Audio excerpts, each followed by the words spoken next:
and today we're going to wrap up 2025 with the best of new Outlook. My objective for today is we're going to wrap up 2025 with the best of new Outlook. This is not a deep dive. I'm going to actually talk about new Outlook timelines and some of the key moments in 2025 and showcase some features that was rolled out this year.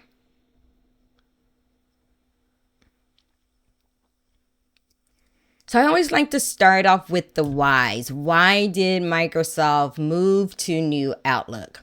And the main reason is they wanted to make sure that the code base was the same throughout, Outlook for the web, Outlook for desktop. This year, Microsoft 365 2016 and 2019 applications did retire in October.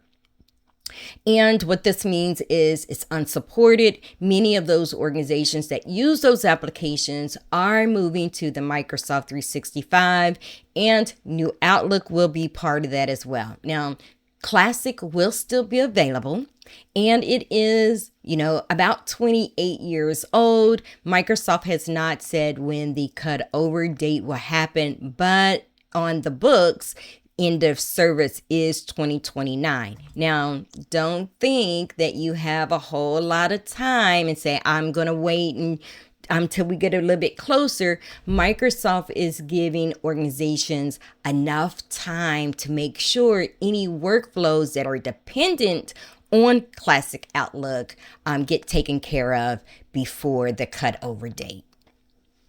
If you are using the standalone applications like Office 2021, end of support is October 2026. I like to share this with folks because as they started to buy these standalone applications, I would not recommend purchasing the 2021 because you're only going to get 1 year of support.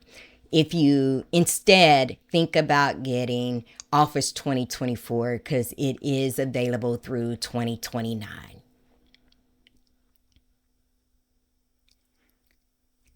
So what are some of the timelines? I know that in January 2025 that the small business applications, that's the Microsoft 365 for business, also moved to opt-out stage. So what is that? So by default, when you launch Outlook, it will be new Outlook with the option to toggle back to Classic. So that is been in place since the beginning of the year. I do know that for education, January 2026 will happen for the education groups, and for enterprise, April 26 will also move to the opt-out stage. Again, you have the option to go back to Classic, so no worries there. I wanted you to be aware of, since 2022, many of the Classic users tried new Outlook then and just absolutely hated it.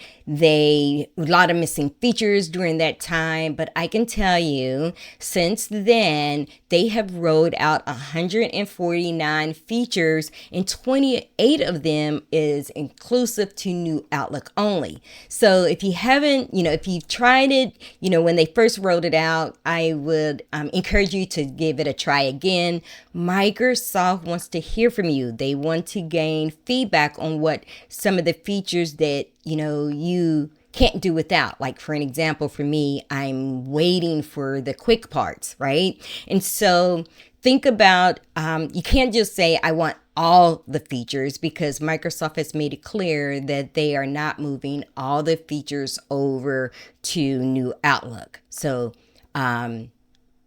make sure you give them some feedback on what features are really important to your workflow. Microsoft will give users a 12-month notice when they are planning to do the cutoff date, because at some point, new Outlook will be the Outlook application.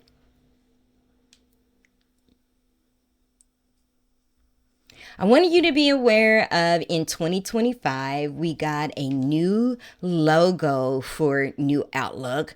They provided us with a 2D version as well as the 3D versions. So you can have a little fun when you're pulling information together. If you are part of a user adoption group, the classic Outlook did not change.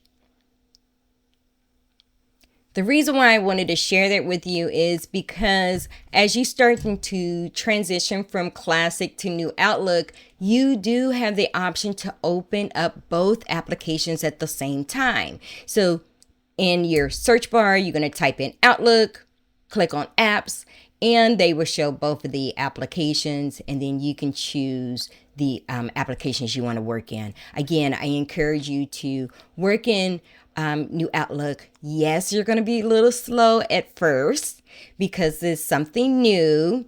And then if you are missing a particular feature, you can jump back over to Classic and take care of it. So in 2025, Microsoft rolled out a total of 109 features that is available or partially available, because there are times I'm going to use offline mode. When it first rolled out, they gave us read-only functionality, and then we end up getting the full functionality of offline. And you'll see that across some of the other features as well. They have 8 upcoming features that's going to be rolled out that's on the roadmap. They're investigating 5 features that's going to be available to end users, and there are 13 that is unsupported.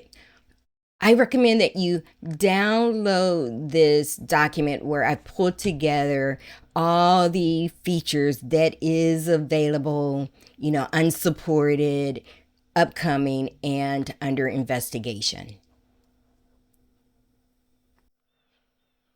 Okay, so as you can see, I decorated my office today because I wanted to unwrap some gift boxes, and let's see what features was released in 2025. So here's the first one.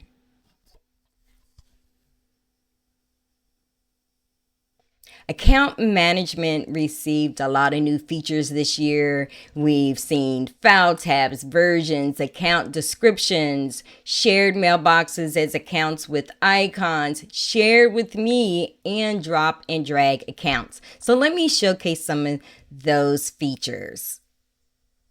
So with the file tab, because this was missing before, now what they've done is actually grouped account information, open and export, that's for PST files, and versions. I do want to show you this.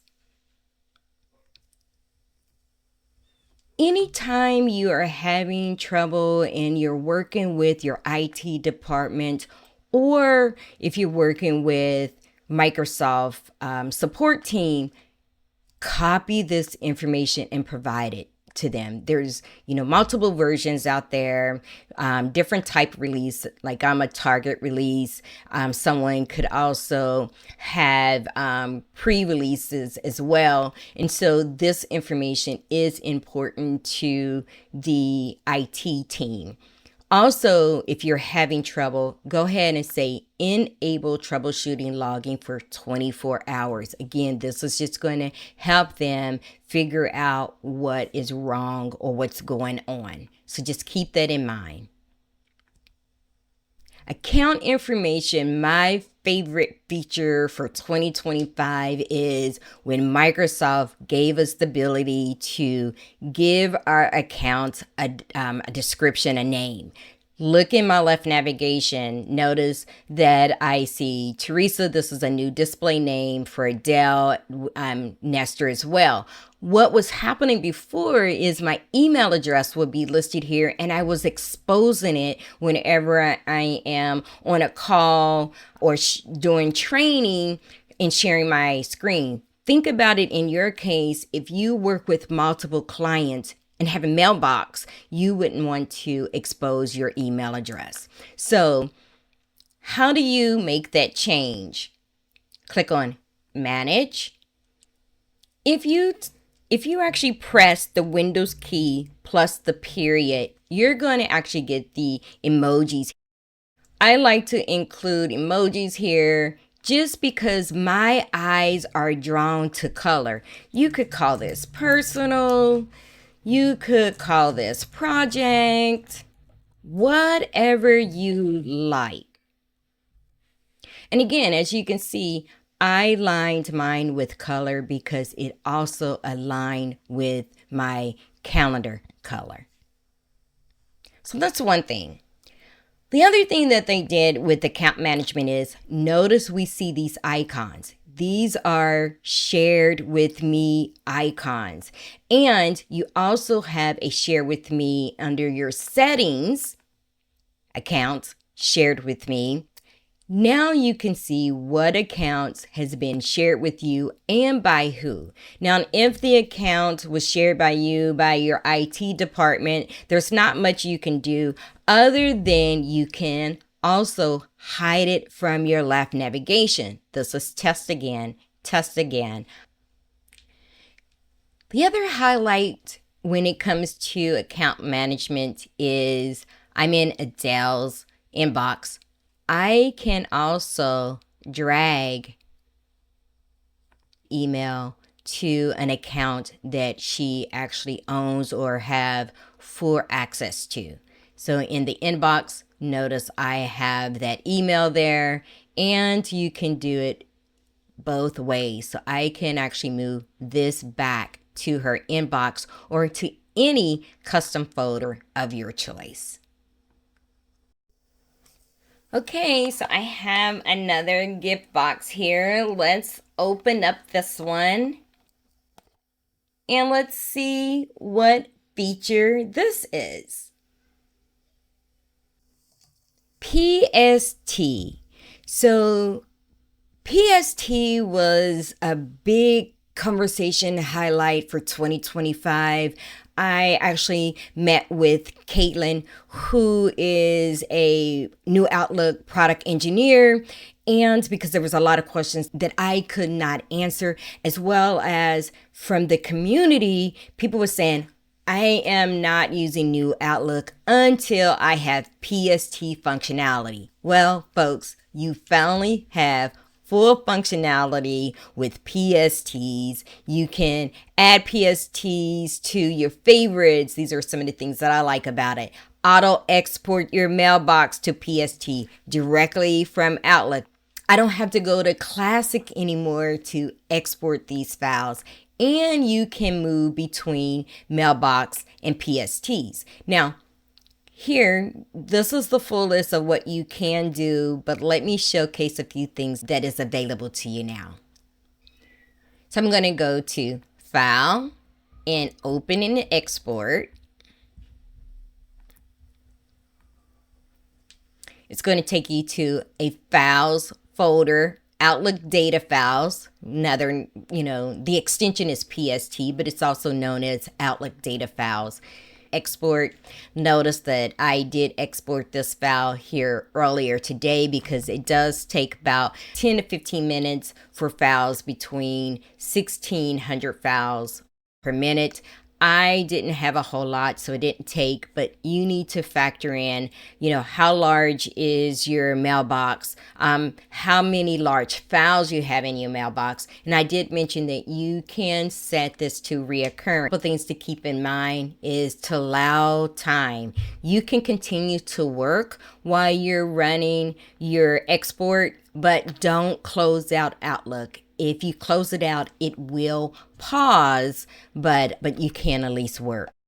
So they made it very easy. So this was a big highlight, key moment for 2025, PSTs. Okay, folks, I have another box here. Let's open this up and let's see what's in it. Mail items received a lot of enhancements in 2025. As you can see on the screen, there's about 11 of them that I'm going to cover and share with you today. So let me get started. So up first, Favorites got a lot of enhancements. You can click on the more options in the favorites. You can hide favorites. I'm not sure who will want to hide their favorites. I think they did this for Outlook.com users. I could not work without my favorites. And you have the ability to pin and unpin your favorites. And so what does that do? If I go ahead and unpin it, look here, because I have a lot of items in my favorites. I can keep scrolling and scrolling, right? So when you lock it, they call it pin, but I say lock it, then you have a reserved area for your favorites and then also for your mail items down below. So that's an option for you, and you still have the ability to collapse this if you like. If you're not aware that when in your favorites, you can add mailbox. Adele is my secondary account and I have it listed in my favorites. I have folders. I have search folders, categories listed in my favorites, groups, and people. So I know that was rolled out in 2024, but just in case if you're new to New Outlook, I want you to be aware of that. Also notice that I have things color coded. So my eyes are drawn to color. I'm able to just know right off the bat that these are all Adele's items, and down below are Teresa. The other enhancement that was rolled out in 2025 is you can color your folders. So if you click on the more options and change the color of your folders to any color that you like. So that's nice. When it comes to categories, they received a few enhancements as well. So let's just click on an item and go to our categories and manage our categories. Notice I have the ability to now assign shortcut keys to a category. So if I edit this from Control F2 all the way to Control F12, that you can assign a particular category to a shortcut. Also notice that you end up getting a new color this year. They actually call this color None. So some of the feedback that Microsoft received that they didn't like all the colors, it was just becoming too much for them and they wanted a neutral color. And I'll show you what that looks like. Now, if I press F2,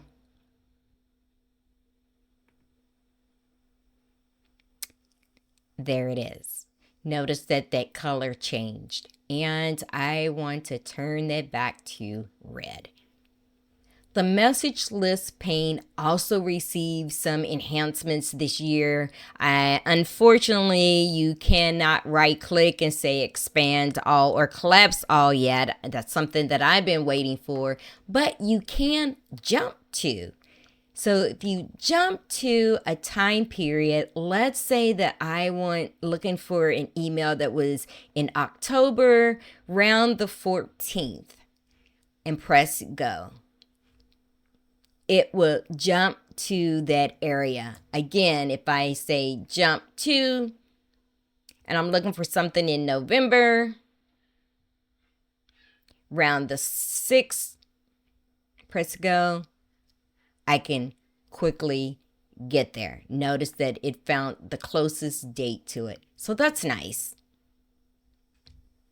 Another feature that you received in 2025 is let's say that you are cleaning out your inbox. Notice this is 2024 items and you just want to go ahead and move it to a folder.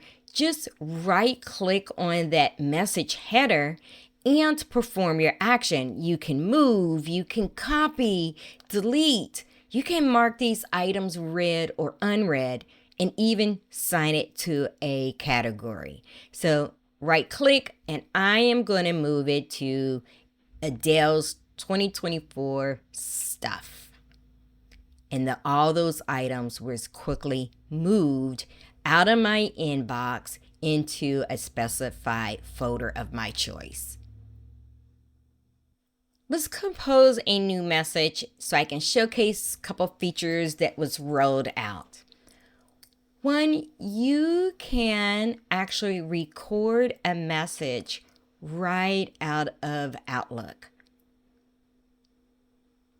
So here I can choose my camera, turn on my microphone. I can record the screen. I can do screen only, so I'm faceless, or I can do both. You can actually also write a script so it's in front of you, and as you give in while you're recording a message, you only can record up to 5 minutes. Just so you know, watch this video for the deep dive on how to record a message in New Outlook. That's game changing.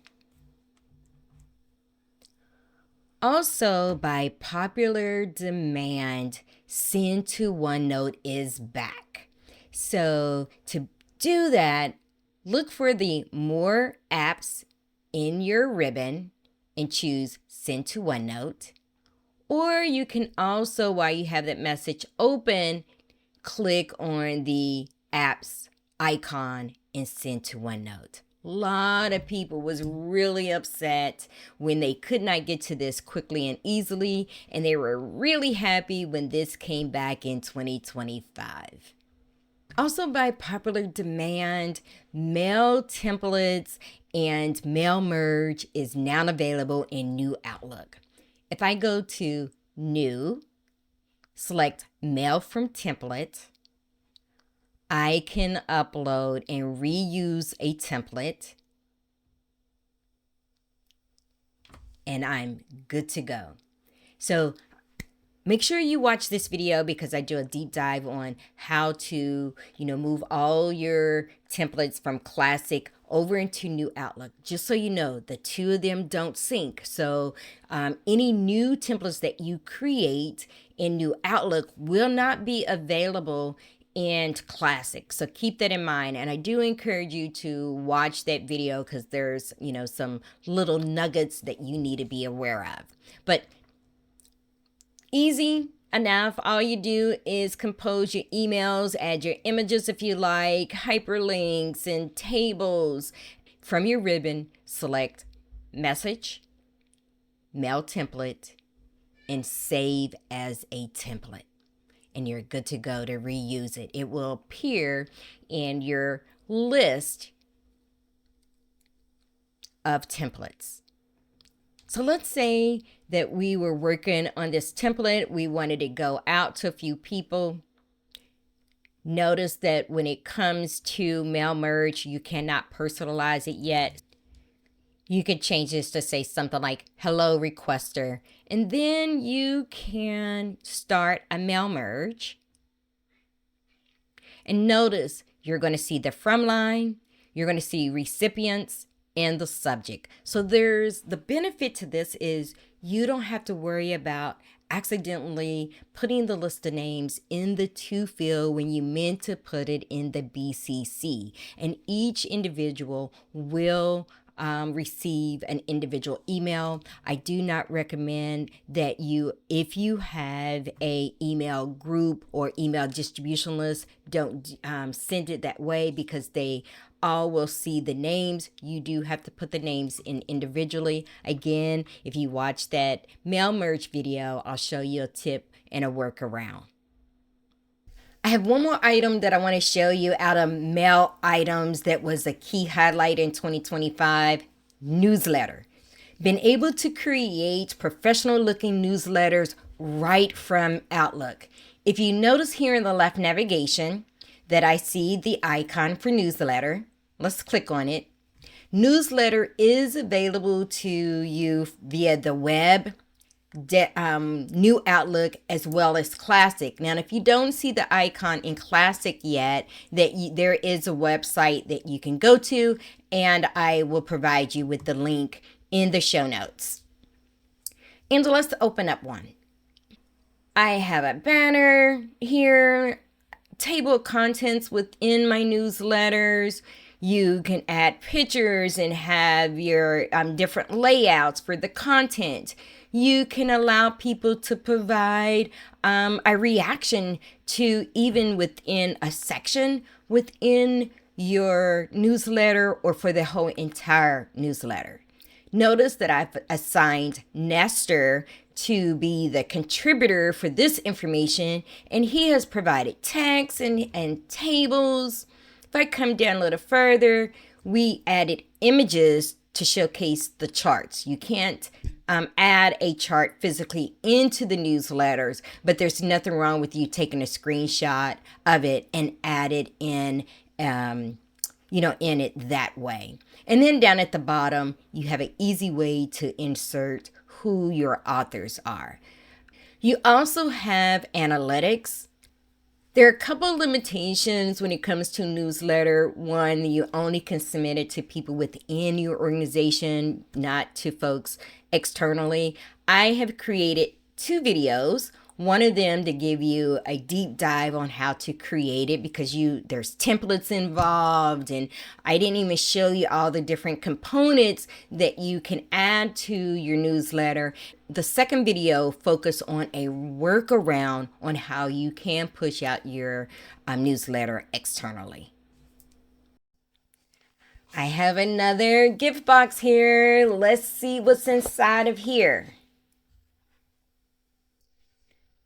Calendar feature releases in 2025. There was not many, but they had one huge significant change at the end of the year, right before Microsoft Ignite. Whenever you're scheduling a new event, that the whole layout is different. Everything is still there, but they just reposition everything to accommodate Copilot. So let me show you some of the changes that was made to the calendar.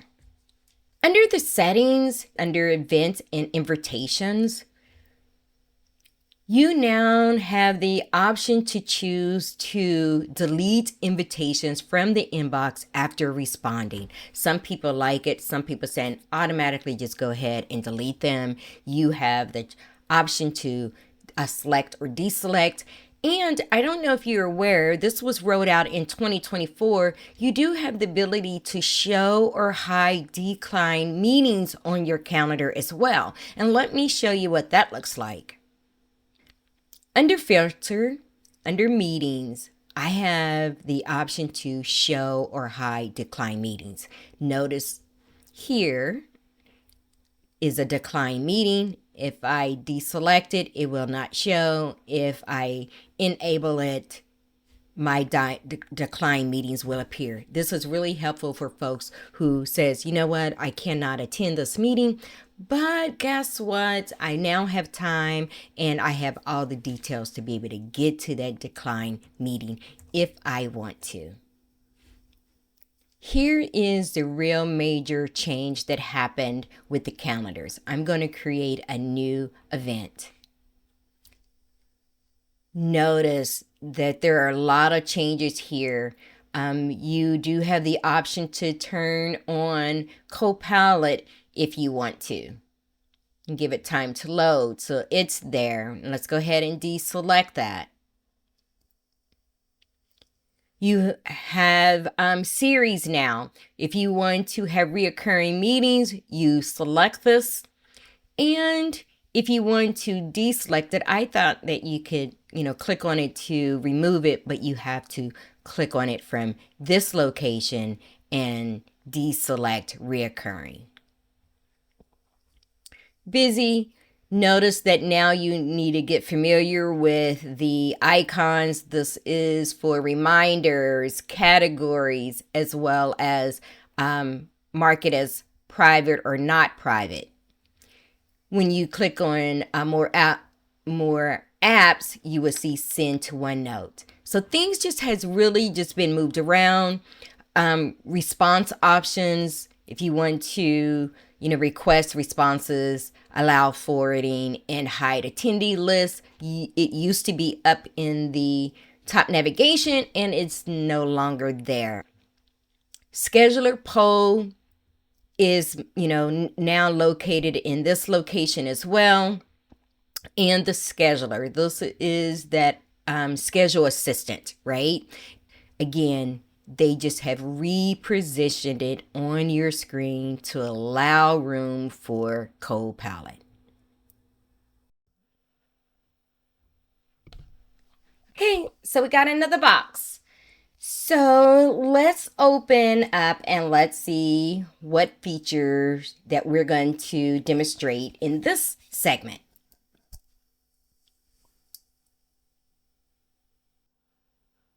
Feature releases for people or contacts. I still call it contacts. I think the technical term is people.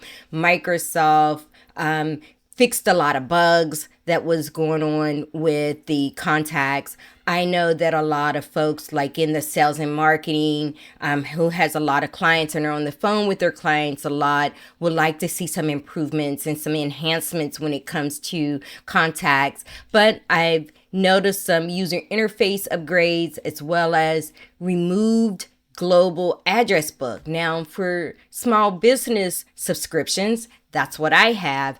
I don't see global address anymore. And I don't know what that looks like for enterprise because, again, this was very recent. Let's take a look at it. So the first thing that I notice is PSTs are available in contacts now. And if I go to Adele, that, your contacts, your list. Again, if you are new to New Outlook, this is a new layout for you altogether. But for folks who's been using New Outlook since 2023, 24, I think this is the new look that this has not changed for you. But they did fix the categories. One of the bugs was that if you unassigned a particular category from all your contacts, it still stayed in your left navigation. That has been fixed, so I was glad about that. The other thing is that they were only allowing you to delete 10 contacts at a time. That has been fixed. I think it's up to 100 at a time right now. And the other thing that I noticed is with the export contacts. Export contacts before wasn't very clear. For an example, I thought that I was, let's take a look at it here. I thought that I was actually exporting a particular contact list, which is of only 4 people, and I kept exporting all. Couple other things that is kind of associated with contacts. Let's take a look at Nestor. If I click on it, I have his contact information, organization details, who he report to, and any files that we have exchanged through email. So, this was really nice that you can, track down the files and any messages that you have had with Nestor. Now, just so you know, you don't have to come to contacts to see this view. You have access to this from the calendar as well as from the inbox. All you have to do is just double click on his name and that profile card will come up.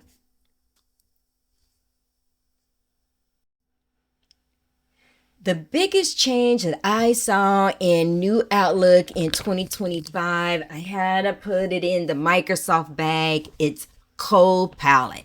So if you have a Microsoft 365 license, you have a Copilot features. You can summarize emails, you can chat, and you can standardize how you want your messages. So I'll show you that. And for folks with the premium Copilot license, you get much more. And one of my favorite is the prioritize your inbox. This is something I use every day, and I can't wait to show you that. So again, it's all about Copilot. Okay, so I am actually in Adele's account. She has a standard Microsoft 365 account, not the premium. And she has some Copilot functionalities. If you go to View Settings, click on Copilot. Notice under Preferences, you have the option to turn it on or off. If you see Prioritize, notice it says that this feature is not supported by this selected account. Again, for Prioritize your emails, you have to have a premium Copilot license. You can draft instructions. So when you're chatting, you can actually state what your preferences are, your tone, how long you want it to be, how do you want to see the greetings, hello Nestor, or hey Ness, so you can kind of control some of that ahead of time. So when Copilot generates your draft, it sounds like you. So that's the first thing that you want to do. You also have the ability to summarize the email. Let's say that I have this email, which, several emails deep. At the top, I click on Summarize, and Copilot chat window will open up on the right-hand side and give me a summary of this email. So I don't have to read everything when it comes to this email. So that's great. Notice in the chat window that I can further, this conversation with Copilot about saying, what are the next steps? And let's see what Copilot provides. It provides what the next steps are based on that email. Let me take you over to the premium version and show you what's available there, because there are some differences. Let's go to the inbox. Prioritize my inbox. If I click on Sort By and choose Priority, I see high priority, normal priority, low priority. So I can focus on what's important right now. So that is awesome. If I decide to filter on high priority and change the sort based on from, now I can look at it based on who the messages are coming from. Again, I'm going to blur this out just for privacy purposes. Well, folks, that's all I have. Happy holidays.